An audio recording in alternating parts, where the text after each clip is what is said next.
He broke my heart right on air. But that's just the beginning. What I found out will shock everyone.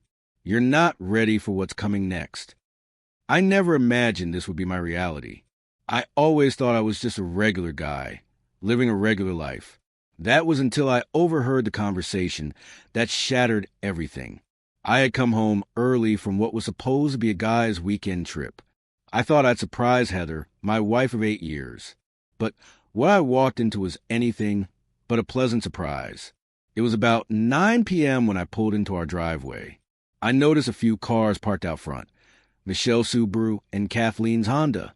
Heather had mentioned she was having the girls over while I was gone, so this checked out. But as I was about to walk inside, I heard them laughing from the back deck. I paused at the side gate, curious, but also confused. They were loud. Too loud. Wine-drunk loud. I almost walked away, but then I heard my name. Heather's voice. Slurred. Almost too loudly.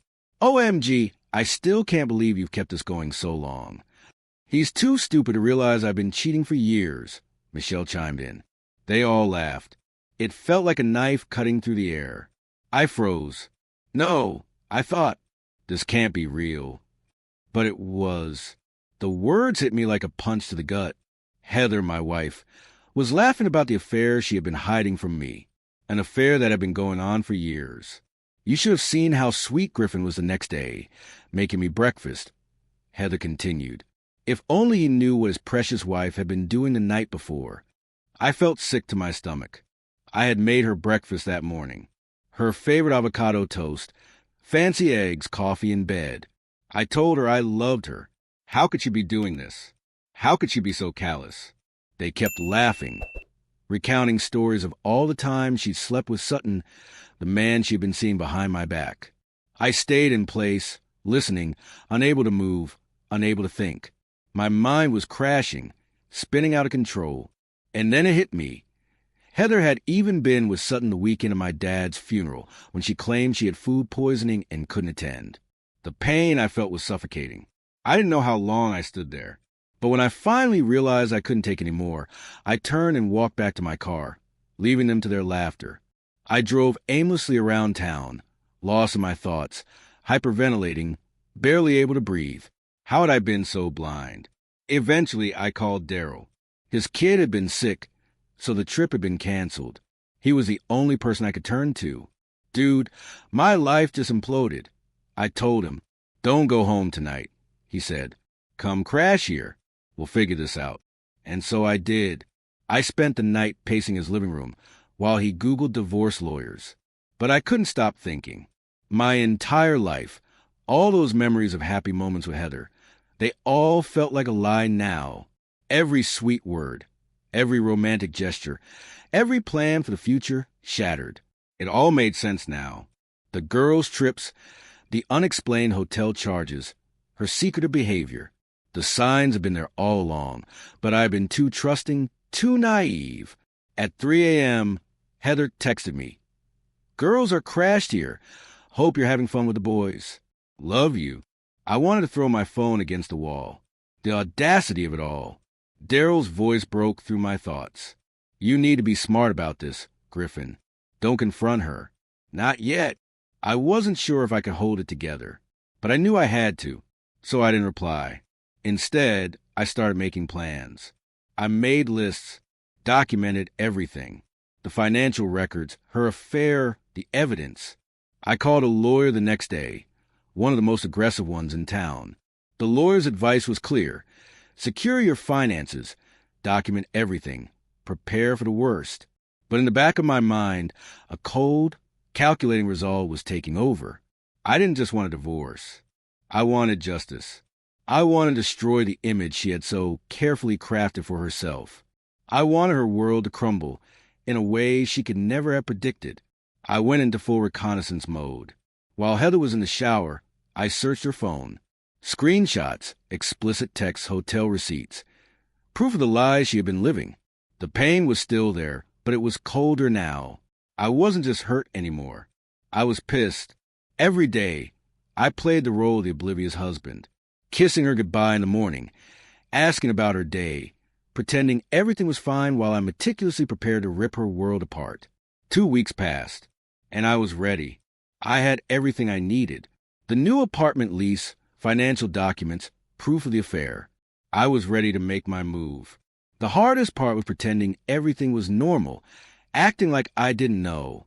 The lies, the fake affection, each moment, a reminder of betrayal. But I stayed calm, because I knew something she didn't. Heather thought I was still oblivious. But she was about to find out that I was the last person she should have underestimated. The countdown to D-Day had begun. I had never been more focused in my life. Every step, every conversation, every glance, I kept it all under control. I couldn't let Heather suspect. She was still too comfortable in her role, pretending like everything was fine, while I was quietly gearing up for the most explosive day of my life. It started small. A few days after the text, I noticed a shift. Heather became unnervingly nice. At first, I thought she had finally figured out that I knew. But as the days went on, it was clear it wasn't guilt. It was something else. Something more manipulative.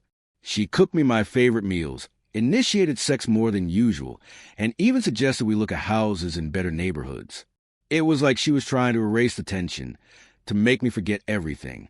But I didn't forget. How could I? I knew exactly what she was doing. She was trying to reset our relationship, to erase all the bad blood that had built up between us. And I wasn't going to let her. For the next few days, I played along. I smiled, I kissed her, I asked about her day. I let her think she had me fooled. But in reality, I was getting more and more prepared. I had already transferred half of our savings to my personal account, secured my important documents, and packed a bag for when the time came. I wasn't going to just walk away from this. No, I was going to make sure that Heather felt the full weight of what she had done. I had started making small preparations, unnoticeable ones. I booked an appointment with a divorce attorney. I started researching everything I could about divorce settlements, about asset division, about how to make sure Heather wouldn't walk away with a penny of what was mine. I wasn't playing around anymore. This wasn't about getting out of marriage. This was about making sure I walked away with what I deserved. Meanwhile, Heather seemed to think things were getting better. She even started talking about the baby we had planned to have. She was pushing for it now, as if the last few months hadn't happened, as if everything was fine. But I knew better. I knew exactly what I had to do. The night before everything was set in motion, I couldn't sleep. I tossed and turned, replaying every moment in my mind. The way she looked at me that morning when she kissed me goodbye. The way her hand lingered a little too long on my shoulder when she said, "I love you." It was all too much. I was suffocating under the weight of her lies. At around 2 a.m., I couldn't take it anymore. I got up and went to the kitchen, opening the fridge and staring at the contents. It felt like a dream, like I was watching someone else's life play out. This wasn't the life I had planned for myself. This wasn't the woman I married. I made a decision then. Tomorrow, everything changes. Tomorrow, I tear it all down. I won't play the fool any longer. Heather had no idea what was coming for her.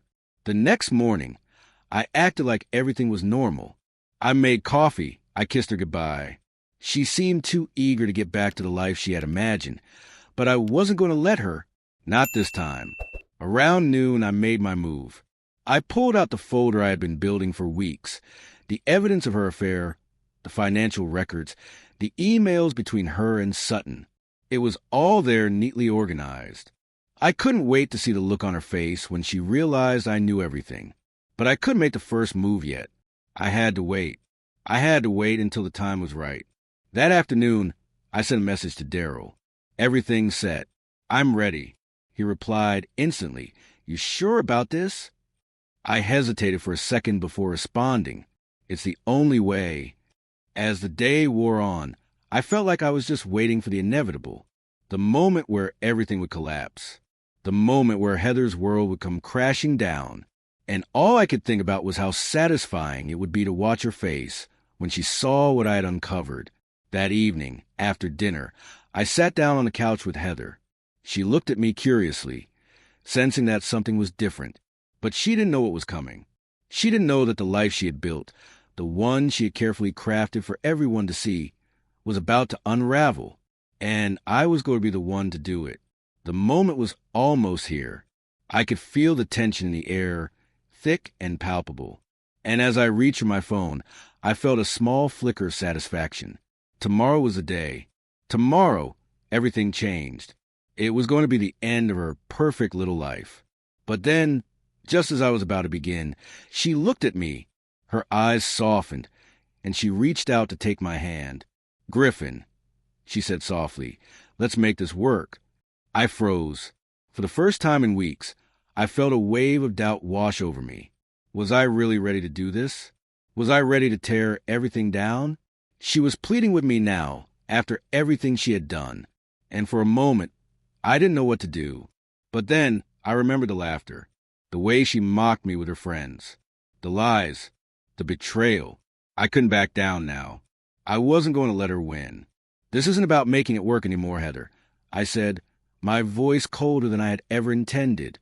"This is about what you've done to me, and you're going to pay for it." Her face fell. She was quiet for a long time before she finally spoke. "What are you talking about?" she whispered.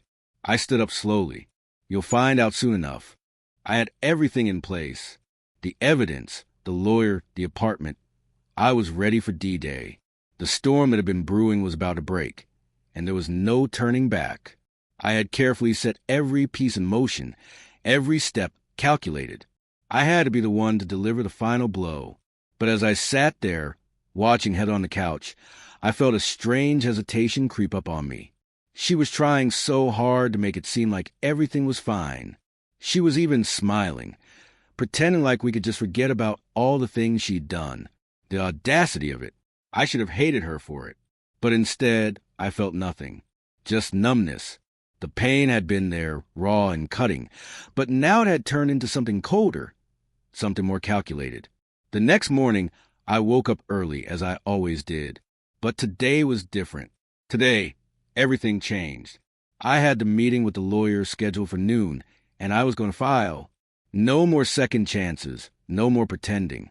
Heather wasn't getting away with this. But as I walked into the kitchen, I found her already there. She was standing by the coffee maker, humming softly to herself. The sight of her, looking so normal, so innocent, made my stomach turn. The woman who had betrayed me was standing there, acting as if nothing had happened. It took everything in me to keep my cool. I forced a smile. "Good morning," I said, trying to keep my voice steady. She looked over at me, her eyes warm and inviting. "Morning, babe." "Sleep well?" she asked, pouring herself a cup of coffee. I could see the way she was trying to play it off, trying to keep the peace. It was all an act, but I was no longer fooled. I had spent weeks preparing for this moment. She didn't know it, but the trap had already been set. "I did," I replied evenly. "I was just thinking about the future." She smiled, completely unaware of the storm waiting to break. "Me too. I was thinking we could maybe—" She stopped herself, looking at me. There was something in my eyes, something cold, that made her pause. She furrowed her brow, suddenly wary. "Griffin, is everything okay?" she asked, taking a step toward me. I could feel the tension building between us. For the first time, I could see in her eyes the doubt. She was starting to wonder if maybe, just maybe, I was as oblivious as she had hoped. I took a deep breath. The next part was critical. I had to strike hard, but not too soon. I had to show her that I knew, but I had the power now. I wasn't the same guy who had been duped for all these years. "Everything's fine," I said softly, "but there's something I think you should know." She took another step forward, now fully focused on me. "What's going on, Griffin? What are you talking about?" Her voice was tinged with concern, but I knew better. It was the same voice she had used countless times before, when she was trying to play the role of the victim. I stood up and walked over to the counter. I grabbed the folder, the one I had been building for weeks, the one with all the proof of her betrayal, and placed it on the table. I watched her face change as she saw it. Her eyes flickered to the folder, then to me, and for the first time in days, I saw her hesitation. She was no longer the confident woman who had laughed about how stupid I was. Now, she was the one caught in the lie, and it felt damn good. "What is this?" she asked, her voice trembling. She knew what it was. She just didn't want to admit it. "Open it," I said. My voice was low, controlled. She reached for the folder, her hand shaking slightly. I watched her as she opened it, one page at a time. I could see the moment when she realized that I knew everything. The affair, the lies, the manipulation, all of it. Her face paled, her eyes widened, and I knew she was trying to find a way out. But there was no escape now. She looked up at me, her mouth opening and closing, but no words came out. It was the silence that told me everything. Heather was finally realizing that she had no control over this anymore. I didn't say anything. I just let her sit in the silence. She had built this house of lies, and now it was falling apart, piece by piece. You can't just do this to me," she said, her voice breaking. "I love you, Griffin. I swear, I didn't mean for it to happen this way." I shook my head. "You don't get to say that. Not anymore. Not after everything." Her eyes welled up with tears, but I didn't flinch. I didn't feel sorry for her. Not anymore. The woman who had betrayed me, who had laughed at me, didn't deserve my sympathy. "I'm not going to beg you to forgive me," she whispered. "I never wanted to hurt you." I looked her in the eyes. "It's too late for apologies. You're not the woman I married anymore." And that was the truth. The woman I had loved, the woman I had trusted, was gone, and in her place stood someone I didn't even recognize. I stood up and grabbed my coat. "I'm done. I'm not coming back, Heather." She stood there frozen as I walked out the door. The life I had built with her, the dreams I had shared with her, they were all gone. In that moment, I realized that nothing would ever be the same again, and I wasn't sure if I cared. As I drove away, I felt a strange sense of relief. But I knew that this was just the beginning. The storm wasn't over. It was only just beginning. I had set everything in motion, and now it was time to watch it all burn. And as the days passed, I felt the calm before the storm started to turn into something much worse. The days after I left felt like I was living in a fog. The reality of what I had done hadn't fully hit me yet. It was as if I was watching someone else's life unfold, as if the Griffin from 2 weeks ago, before everything changed, was someone I could barely remember. But in a way, I liked this new version of myself. I felt stronger, colder, more in control. I moved into the new apartment I had signed for weeks ago. It wasn't much, 1 bedroom, a small kitchen, and a view of a busy street, but it was mine, and that was all that mattered now. I started to get into a rhythm. Work, the gym, and the occasional night out with Daryl. I wasn't exactly happy, but I wasn't miserable either. I was finally living on my terms. Meanwhile, Heather had been trying to reach me. The texts, the calls, the voicemails, they kept coming, but I ignored them all. I wasn't ready to talk to her yet. Not after everything. Not after what she did. It was a full week before I even thought about contacting her. And when I did, it wasn't because I wanted to hear her plead for forgiveness. It wasn't because I wanted to talk things through. I had made that mistake once before. No, this time I was going to do things differently. The message I sent was simple. "I'll meet you at the coffee shop tomorrow at noon." No pleasantries. No explanations. Just a demand for closure. The next day, I arrived early. I needed time to think, to prepare. I knew what I was going to do, but I still couldn't shake the feeling that it wouldn't be enough. That no matter what I said, no matter what I did, it wouldn't make her feel the same pain I had felt. But I had to try. When she walked in, I didn't immediately look at her. I kept my eyes focused on the coffee cup in front of me. It felt easier that way. To pretend I wasn't still haunted by the memories of what we had, what I thought we had. "Griffin," she said softly, her voice laced with uncertainty. I could hear the cracks in it. I knew she wasn't used to me being this distant, this cold. And it felt good. It felt like I was finally in control. "You look good," she continued, her words trailing off as she sat down across from me. I didn't answer. The silence between us was thick, suffocating. She didn't know what to say. And frankly, neither did I. But then she spoke again. This time, her voice was more desperate. "I know I messed up. I know I hurt you. But please, Griffin, I never wanted it to get this far. Please, just talk to me. I finally looked at her. Her face was pale, her eyes red from crying. It was a look I had seen so many times before, and yet it didn't have the effect on me that it once did. I wasn't moved by it anymore. Not after all the lies. You really think you can fix this? After everything you've done? After everything you said? I asked, my voice low but steady. You humiliated me, Heather. You laughed at me with your friends. I stopped myself, taking a deep breath. There was no point in dragging this out further. I get it, she whispered, tears streaming down her face. I was stupid. I didn't think about what I was doing. I thought I could get away with it. But I can't live with myself anymore. Griffin, I'm sorry. Please, just give me a chance to make it right. Her words hit me like a ton of bricks. They were the same words she had used so many times before. But this time, they didn't mean anything. They were just empty words. The same words she had said when she begged for forgiveness after I caught her cheating the first time. The same words she said when she promised it would never happen again. And now, here we were. I shook my head. You've already made your choice, Heather. And now you're going to live with it. She looked at me, the realization dawning on her face. She knew it was over. There was no coming back from this. You're right, she said quietly. I've lost you. And you've lost everything else too. I replied, my voice firm. You can't just erase the damage you've done. The silence stretched between us once again. And this time, I didn't try to fill it. I didn't feel the need to explain myself. I had done everything I needed to do. I had confronted her. I had told her the truth. And now I was done. As I stood to leave, I looked at her one last time. She was sitting there, broken and defeated, and for the first time, I didn't feel any sympathy for her. She had made her bed, and now she had a lie in it. I hope you can live with this, I said, and walked out. The following weeks were a blur.